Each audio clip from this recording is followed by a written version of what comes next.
तुम्ही पालकच्या खूप रेसिपीज बनवली असतील, पण कधी गावाकडच्या पद्धतीने गरगटी भाजी बनवली आहे का पालकची?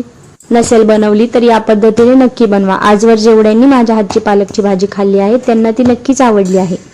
पालक शिजून घेताना पालकामध्ये हरभऱ्याची डाळ 2 चमचे घातली होती। पालक शिजून घेतल्यानंतर त्यामध्ये बेसन पीठ 2 चमचे घातलं, हटून घेतलं गरागरा आणि पुन्हा 1-2 मिनिटं शिजून दिलं। शिजलेली भाजी बाजूला काढून त्याच पातेल्यात फोडणीसाठी तेल घातलं। तेलामध्ये जिरं मोहरी तडतड दिले। थोडासा कापलेला लसूण टाकायचा आहे, मी आज टाकला नाहीये। नंतर मिक्सरच्या भांड्यामध्ये 4 ते 5 हिरव्या मिरच्या, थोडंसं जिरं, 1 लसूण सगळं आधी बारीक करून घ्यायचं। नंतर शेंगदाणे घालायचे मूठभर आणि ते पुन्हा बारीक करून घ्यायचं ओबडधोबड।